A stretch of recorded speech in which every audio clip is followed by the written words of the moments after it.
Sekretaris Jenderal Partai Demokrasi Indonesia Perjuangan Hasto Kristianto dan politikus PDIP Adiana Pitupulu dilaporkan ke Barreskrim Polri. Mereka yang melaporkan adalah Lingkar Pemuda Indonesia. Mereka melihat ada tendensi tidak baik dalam tayangan Hasto di dalam podcast milik Akbar Faisal, yakni adanya dugaan upaya membuat kisruh di istana dan merusak stabilitas negara jelang pemilu 2024. Mereka meminta membuktikan ke publik perihal pernyataannya terkait adanya intervensi dari lingkungan sekitar istana terhadap Mahkamah Konstitusi.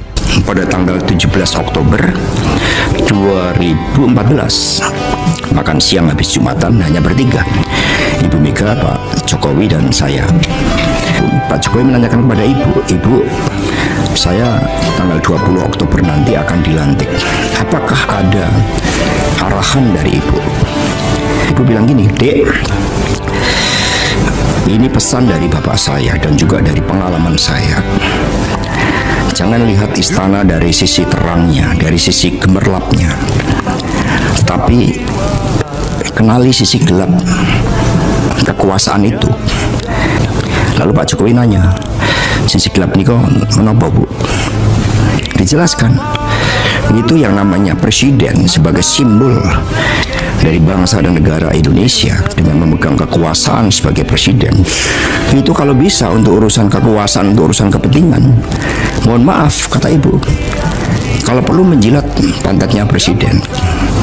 Bahwa sakit, ya kami nggak bisa menutup mata. Kami sangat sedih itu.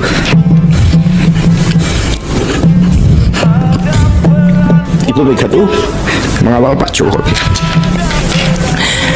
Semua, dan kami juga. Saya belum menghitung berapa yang diranting-ranting itu.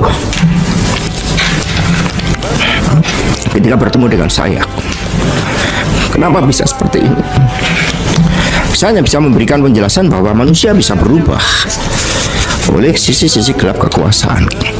Tetapi yang paling penting bagi PD Perjuangan bukan meratapi itu, tapi yang penting adalah bagaimana seluruh cita-cita bangsa ini yang dibangun dengan tumpahan darah dan air mata, yang dibangun dengan peristiwa-peristiwa heroik melalui 10 November 45, bergelora semangat hubul watan minal iman. Tidak boleh yang namanya kekuasaan kemudian diselewengkan hanya karena suatu ambisi.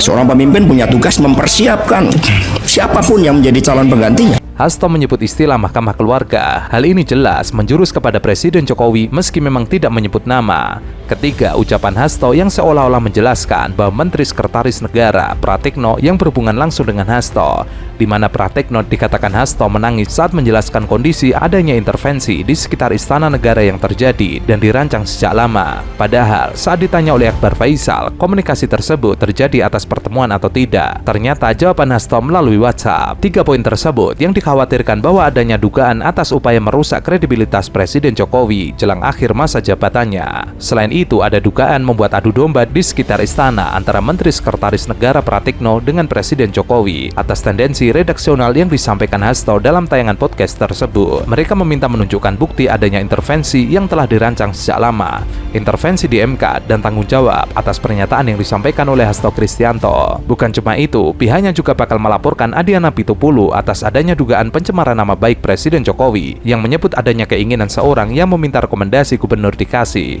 meminta rekomendasi presiden dikasih, meminta anak dan menantu menjadi wali kota dikasih. Lebih lanjut, meski memang tidak menunjukkan siapa sosok yang disebut, namun dalam sebuah percakapan interview, tambal tersebut sedang membicarakan soal Pilpres dan dugaan besar yang ditunjukkan Adian adalah Presiden Jokowi. Saya berterima kasih karena saya diberikan kesempatan hidup hari ini, di mana saya bisa kemudian menjadi bagian dari sebuah pertarungan bersejarah melawan menantu Soeharto dan anak Presiden Jokowi bersamaan.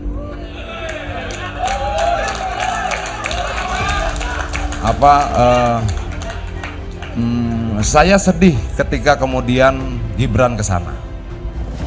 Saya salah satu yang mendukung Jokowi habis-habisan dari tahun 2012, dari saat dia pindah dari Solo ke Jakarta. Kalau orang tanya, ya lu sedih nggak? Sedih. Istri saya menangis. Lu kecewa nggak? Kecewa. Lu kesel nggak? Kesel.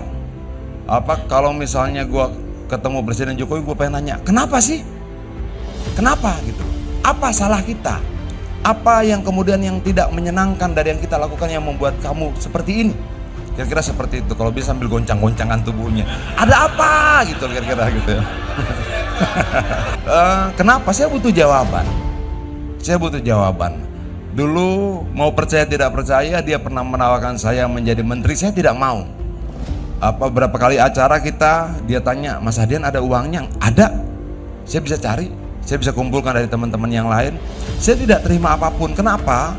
Saya tidak minta apapun. Saya tidak pernah minta tambang sama dia walaupun saya di Komisi 7.